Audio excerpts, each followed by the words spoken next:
ಮುಂದಿನ ಅವಾರ್ಡಿಯನ್ನ ನೋಡುವಂತಹ ಸಂದರ್ಭ ಜನಸ್ನೇಹಿ ಚಾರಿಟಬಲ್ ಟ್ರಸ್ಟ್ ಬಹಳಷ್ಟು ಜನರಲ್ಲಿ ಮನೆ ಮಾತು. ಇವತ್ತಿನ ಮುಂದಿನ ಅವಾರ್ಡ್ ವಿನ್ನರ್ ಜನಸ್ನೇಹಿ ಯೋಗೇಶ್ ಅವರು. ಅವರ ಕುರಿತಾದ ಒಂದು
ಗುರಿಯಾಗಿದ್ದ ಯೋಗೇಶ್ ನೆಮ್ಮದಿಗಾಗಿ ಸಿದ್ಧಗಂಗಾ ಮಠಕ್ಕೆ ಬರ್ತಾರೆ.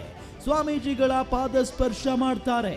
ಆಗ ಒಂದು ವಿಶೇಷ ಅನುಭೂತಿ ಮೂಡಿ ಟ್ರಸ್ಟ್ ಮಾಡೋಕೆ ಮುಂದಾದರಂತೆ. ಆರಂಭದಲ್ಲಿ ತಮಾಷೆ ಮಾಡಿದ್ದ ಗೆಳೆಯರೇ ಯೋಗೇಶನ ಬದ್ಧತೆಗೆ ಶರಣಾಗಿ ಸಹಾಯ ಮಾಡಿದ್ರಂತೆ.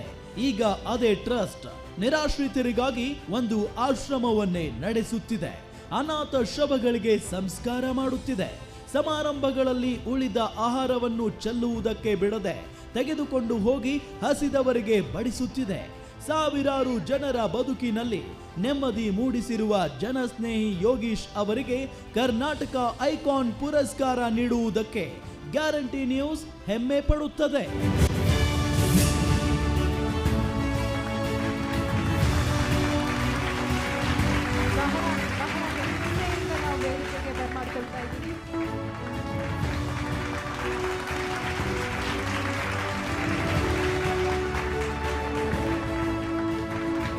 ಇದು ನಿಜವಾಗ್ಲೂ ತುಂಬ ಖುಷಿ ಆಗ್ತಾ ಇದೆ ನನಗೆ.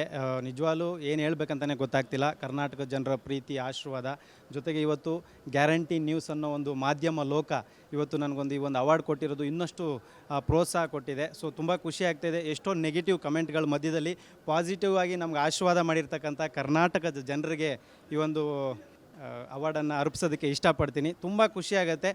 ಗ್ಯಾರಂಟಿ ನ್ಯೂಸ್ನ ಎಲ್ಲ ಸಂಸ್ಥಾಪಕರಿಗೆ ಮತ್ತು ಎಡಿಟರ್ಗಳಿಗೆ ಎಲ್ಲರಿಗೂ ಕೂಡ ನನ್ನ ಕಡೆಯಿಂದ ಹೃದಯಪೂರ್ವಕವಾಗಿ ಧನ್ಯವಾದಗಳನ್ನ ತಿಳಿಸ್ತಾ ವಿಶೇಷವಾಗಿ ಅವರೆಲ್ಲರ ಪಾದಗಳಿಗೂ ನಮಸ್ಕಾರ ತಿಳಿಸೋದಕ್ಕೆ ಇಷ್ಟಪಡ್ತೀನಿ.